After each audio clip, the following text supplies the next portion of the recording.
The Rams' master plan has been revealed. An ESPN analyst very high on two key Rams players that will make or break the 2025 NFL season, as well as Matthew Stafford having the chance to make history based off of his Week 1 performance. All that and more on this episode of Rams Digest. And welcome back to another episode of Rams Digest. I'm your host, Joshua Finehirsh. And before we get into today's video, make sure to hit that subscribe button. We are on the road to 5,005K. If you want to be a part of that, make sure to hit that subscribe button right now, as well as click that notification bell and turn it to all so you get notified and never miss whenever we post our daily new Rams Digest video content and covering all things Rams. And make sure to leave a like on this video right now. We officially have football today, Thursday, September 4th, the day I am recording this. Cowboys-Eagles is tonight. The Rams are just a mere 3 days away from kicking off on Sunday afternoon, so make sure to like this video right now for that, and leave in the comments down below your Super Bowl picks for this 2025 NFL season, and stay tuned to the end of the video for my Super Bowl pick. And as Josh did mention yesterday, we are going to be live streaming on Sunday for the game, starting at around 1 p.m. Pacific time here on the Rams Digest channel, so make sure to tune into that and like this video to tell me that you will be tuned in and hit that subscribe button. But now, heading into today's main story, an ESPN analyst very high on two key Rams players, and this is from Rams Wire. We will head into this right now. The LA Rams have a decent amount of star power heading into 2025. Therefore, there is a chance that at least one of their best players leads the league in some stat. ESPN's Ben Solak went through and predicted which players will lead the NFL in passing yards, passing interceptions, receiving yards, rushing yards, and sacks. 4 Rams made the list with varying degrees of probability per Solak. And before we even get into the probabilities, that's just great to see that we had 4 Rams players with a chance to lead the league in something. That means we have a very, very balanced roster with a lot of different talent. And that really goes to show with a great job the front office of Kevin Demoff and Les Snead have really done, along with Stan Kroenke and the Kroenke family as the owners, to really help out this team. So leave a like on the video for the front office being great, really throughout this last 10, around 11 years stretch here for this LA Rams team. And Rams receiver Puka Nacua led the team with an 8% chance to lead the league in receiving yards, tied for third best odds behind Nico Collins, Solak's pick, CeeDee Lamb, and Jamar Chase.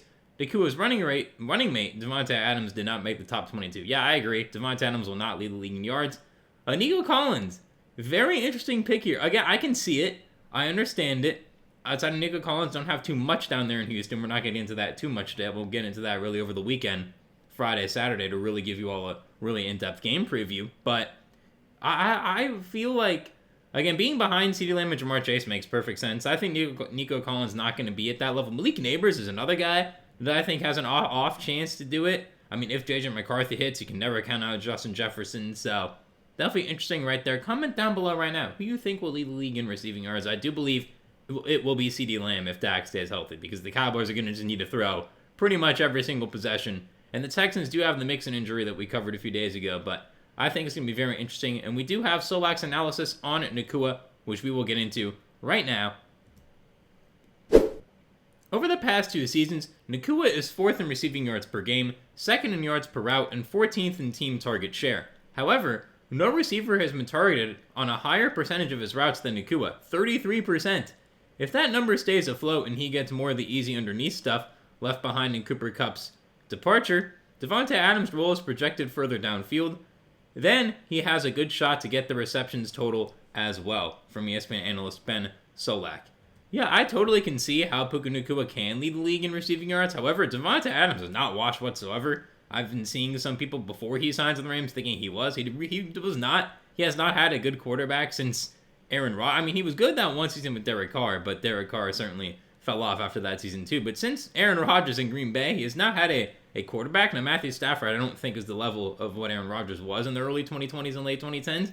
But he is definitely very good and way better than what he had with Aaron Rodgers in New York, and obviously Garoppolo and whatever was going on there in Vegas for his season and a half there. So I can definitely see Adams also having 1,000 yards, and with the tight ends as well. I just don't know if Puka can lead the league. I think the 8% is very fair. He should be in that top 5, top 6 if he stays healthy. We saw him his rookie year, although that was with a Kupp injury, have over 1,400 yards.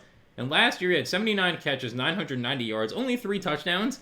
Also, he did miss 5 games with a knee injury, but I definitely see that touchdown number going up to around 7 or 8. I just don't see a world where he only gets 3 touchdowns. I definitely see him wanting to be a better red zone threat as well, because post Davante Adams, You want Puka to be your all-around number one. And 12.5 yards per catch. Solak talked about that in the quote. That is unbelievable. Topped in the league in his first 2 years. And with the target shares, I definitely see this being a possibility. And the reason why this is the master plan is that if Puka can become what Cooper Kupp was on those short underneath routes as well with his yards after catch ability, wow, you're definitely looking at a guy who can be a 2,000 plus yard wide receiver potentially. Not 2,000 plus yards. I meant 1,700 plus yards. Whoa, not 2,000.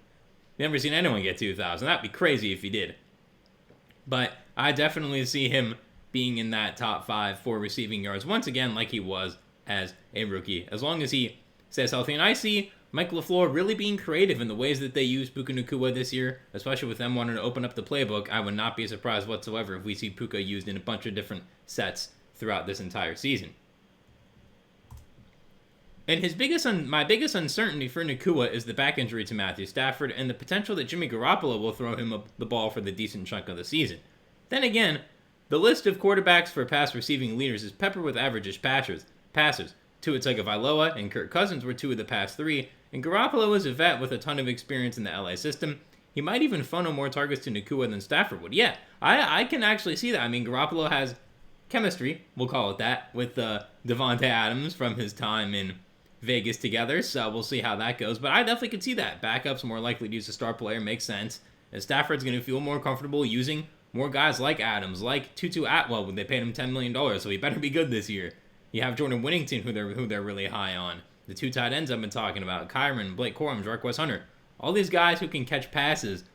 So I don't know if he's for sure going to get the lead. And again, Kirk Cousins and Tua's a pretty above average passer, I would say. If Tua's healthy, he throws a good ball. He does. I'm not saying he's elite, but he's better than average, I would say. And same thing with Kirk Cousins. When Kirk Cousins was on in Minnesota, he was better than average. I'm not saying they were elite, but I think calling them average-ish passers when they're both healthy and at their best, I think is a little bit little disrespectful to both of them, because they both had some pretty good years throughout their careers as well. And obviously, Kirk Cousins having Justin Jefferson makes sense as well with Tyreek Hill there. So we'll see just how exactly Puka Nacua fares this year. Leave down below your stat predictions for Puka Nacua. I have Puka getting 92 receptions. I think he will have 1,400 yards and 8 touchdowns on this season. That is how I will think he will do. Leave in the comments down below your thoughts on that. And another player they thought was second-year edge rusher Jared Verse, also cracked Solak's top 5 most likely players to lead the league in sacks. Solak gave Verse an 8% chance as well, which tied Danielle Hunter, Will Anderson Jr., and Aiden Hutchinson for 4th, behind Myles Garrett, Trey Hendrickson, and Micah Parsons with Solak pick for the stat. No other Rams edge rushers made the list, as we have his analysis on Verse right now as well. And one of the more absurd examples of the randomness of NFL stats, Verse had only 4.5 sacks, tied for 95th, despite racking up 50 pressures, tied for 7th. I'm worried Verse's wrecking ball style of pass rushing is not conducive to high sack totals, as he often arrives at the quarterback out of control and careening through bodies. But we have only one season sample. Seth Waldner's projection model has Verse projected for 7.4 sacks, but given how poor his pressure to sack conversion was last season, I imagine it was a huge offseason emphasis. A player of his disruptive ability should be converting double-digit sack seasons more often than not. Again, I can totally see him I predicted Verse to have 11 sacks this year. I don't see him leading the league just because the defensive line as a whole. I think everyone can have 5+ sacks, so I don't know if he will have to lead the league for the defense to be great. He can. I certainly think he can. Again, Danielle Hunter, Will Anderson Jr., I think are going to take away from each other in the sense of that I think both of them will be at around 10. Now, Aiden Hutchinson, I think, is due for a huge bounce-back year post-injury recovery. I'm all in on him. And I definitely see Micah Parsons leading the league in sacks. And no TJ Watt love here either. Don't sleep on TJ Watt. He's still very, very good. Do not sleep on TJ Watt here whatsoever. But I definitely see Micah Parsons leading the league in sacks. He's been close his first few seasons, and I definitely see that happening. He'll be more motivated after the trade to Green Bay for sure. And comment down below right now, who do you think will lead the league in sacks? I do agree with this pick of Micah Parsons, and I believe Jared Verse will have 11 on it this year. And finally, Solak gave quarterback Matthew Stafford and running back Kyren Williams a 1% chance to lead the NFL in passing yards and a 2% chance to lead the NFL in rushing yards. Not a high likelihood, but both are squarely on Solak's map of potential league leaders heading into 2025. At least Stafford didn't land on Solak's top candidates to lead the NFL in interceptions thrown. No, I don't think he will. He'll probably be around that 9, 10, 11 mark is where I think it will be throughout this year, because I do see the Rams running the ball more, especially if he does have back issues. I think the run game will play a bigger part. And I also do believe that Jared Verse also is part of this Rams master plan. How is Chris Shula going to really use him throughout this upcoming season? What type of different stunts is he going to run? We know Chris Shula loved to confuse those offenses with different stunts as the season went on, and I only see him doing that more and more throughout this year. As it's now the second year under his system, as well as Mike LaFleur, a rare, coaching consistency under Sean McVay. So I think both of those will play a big part in the Rams' success this year as well. And now heading on to Matthew Stafford having a chance to break history here in Week 1. You'll see what I mean by that right now. This story is from Ramblin' Fan, and we'll get into it right now. If you play long enough, you're bound to see and do many newsworthy and arduous accomplishments. So it goes for Los Angeles Rams starting veteran quarterback Matthew Stafford. Sometimes those achievements come at a quicker pace because the player is elite. Stafford has played 16 NFL seasons, just 4 of them with the Rams, and yet he already ranks 6th on the franchise's all-time career passing leaders list. If he throws for 3,472 yards this year, he'll move past Jared Goff into 4th place, which that is pretty insane actually for the Rams. And if he plays 15 games, I do think he will get those 3,400 yards. In those 4 seasons in Horns, the 37-year-old has racked up 14,700 yards, 95 touchdowns, and just 44 interceptions. While his NFL shelf life may be uncertain, he still gives this team its best shot to win the games, contend in the postseason, and perhaps even bring home the Super Bowl this upcoming season. I'll be honest, do not know Roman numerals like that, so I'm not going to try to guess what that is. I believe it is Super Bowl 59 coming into this year, so definitely got to look at that. And yeah, I definitely do believe that Matthew Stafford definitely can break into the 4th place in Rams passing yards. He also will most likely break 60,000 passing yards this year, being one of very few, I believe it's around 10, who have 60,000 passing yards in NFL history. So he'll definitely be on that list coming to the end of the season here as well. But big mountains of success don't come easily, nor is it a straight climb to the top. In Stafford's case, the sustained success he's earned comes down to consistency, showing up, dotting the I's, and crossing the T's. For a veteran quarterback, that starts with simply suiting up for Week 1. By doing so, he could find himself in the company of NFL legends of Drew Brees and Tom Brady. And that's a pretty selective group. Yeah, it totally is. 2 of the greatest quarterback and player of all time for right now, Tom Brady, and Drew Brees, a for sure top 10 quarterback in his own right. So definitely 2 guys you want to be mentioned with when it comes to NFL history, and we will see what that stat means right now. And Matthew Stafford could join these 2 with one more strong Week 1.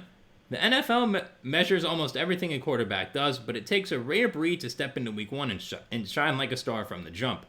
Opening games are awkward. There's no rhythm, no continuity, no momentum. Teams just suit up, take the field, and hope all the practice and chemistry come together under the bright lights. Yeah, that is definitely true. You see some Week 1 college games, Texas, Clemson, Cade Klubnik not looking great. And in the NFL, you sometimes see teams like the Saints last year where they randomly put up 40 in back-to-back games, and then they fizzled out pretty quickly. So sometimes teams start hot, sometimes teams start off cold, sometimes, sadly, teams start off getting injured due to rust. So you just have to wait and see how this team starts, but we do want to see this stat coming up for you right now. With just 291 passing yards against the Houston Texans in the opener, Stafford will eclipse 5,000 career passing yards in the season opening games. And that would place him in an exclusive club alongside Drew Brees, 5,566, and Tom Brady, 5,523. The only quarterbacks in league history to surpass that mark in Week 1 performances. Yeah, both of those guys played way longer than Stafford. Again, Brady, while not having as many opening games as Brees did, because Brady has probably around a similar level of starting experience to Brees. I don't have the years off the top of my head there exactly, but with Matthew Stafford only having now 16 opening week starts, which is not as many as either of these guys, that's definitely very, very impressive, and you want to be in this group. And this is going to be a stat that we'll be looking out for in the live stream for sure. We'll be making sure to notify you if he's getting close to 291. If any of you have him in fantasy, for sure you want him to get close to 291 or that 300. I think it's very doable. This defense is going to be good, so we have to see exactly how the Texans are going to scheme up for the offense of the Rams. But I definitely see the Texans trying to rush the passer a lot, not give Stafford a lot of time, trying to make them lean on the run, try to make Kyren Williams force a fumble so that Stafford does not get this stat. But I truly believe that he can heading into Week 1. Comment down below right now whether or not you agree. yes, there is plenty of uncertainty over the future of the veteran quarterback, and yes, the team hopes the surge of health and stacking training days are a sign of his durability to tough out another 17-game season. Yeah, again, Josh did make a video yesterday about how the back injury, again, is something that we do have to monitor throughout this entire season. If you missed it, make sure to go check that out after this one. But yeah, definitely, it is something the Rams have to monitor. They'll have to keep an eye on, and it does concern me a little bit that it's like something they do really have to keep an eye on, because it makes me think that something can happen at any time. I know Stafford did say today if he feels comfortable on the field, then whatever happens, happens. So that's the mindset I definitely would like to see out of him and out of the entire Rams team. And it's going to be on the O-line to keep him upright, and Kyren's going to have to do a good job in the pass game blocking as he's done during his time as a Ram. This roster is deep, even under center. If injuries strike, veteran Jimmy Garoppolo is ready to step in. Stetson Bennett also showed enough in the preseason to calm some nerves, but they're backups for a reason. This season is about Matthew Stafford, and come week 1, he'll be under center against the Texans. Yes, he will be under center against this game for the Texans, or against the Texans, I should say. 291 yards is what he needs, and I believe he can get that right now. And something I heard is that if you like this video and subscribe to the channel, Matthew Stafford is more likely to get 291 yards in this game to join the 5,000-yard passer club during week 1. Now what you've all been waiting for, my Super Bowl pick. I'm going to do one with the Rams winning, with the Rams over the Chiefs, although that is a real possibility. And then I'm going to do one without the Rams, even in the Super Bowl. I do believe the Super Bowl, if the Rams do not make it, will be. I do still have the Chiefs making it out of the AFC. I just feel like they're going to be on a revenge tour. Mahomes, I think the light show is going to come back in Kansas City. I think everyone's doubting them, and I would not doubt them. There's a few players you don't doubt. You don't doubt Brady, and you don't doubt LeBron. You don't doubt prime Tiger Woods, and you don't doubt Patrick Mahomes. And you don't doubt Floyd Mayweather in boxing either. There's just some people you don't doubt, and I think Mahomes is that guy. And I will have the Chiefs being Super Bowl champions again over the Green Bay Packers. I do think the Packers can make the Super Bowl with this Micah Parsons trade. I think Jordan Love is going to be back for a little bit of a revenge season himself as well. Comment down below right now your thoughts on my Super Bowl picks. Leave your picks in the comments. I have Rams over Chiefs if the Rams get in. And then I have one without the Rams just to, make sure I have the Chiefs over the Packers. So comment down below your picks right now. And that is all for this episode of Rams Digest. I've been your host, Joshua Finehirsh, as always. Make sure to subscribe to this channel.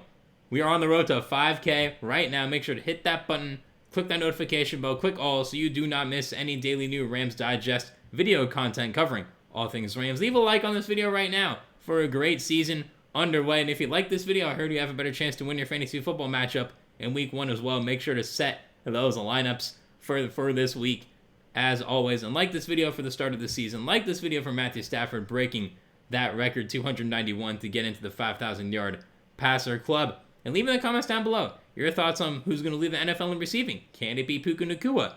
Who's going to lead the NFL in sacks? Can it be Jared Verse? Comment down below if Matthew Stafford can break this record or not. And comment down below your Super Bowl picks as well. I've been your host, Joshua Finehirsh, as always. Thank you very much for watching another episode of Rams Digest. I hope you enjoyed it, and I hope you have a great rest of your day. Enjoy Thursday Night Football.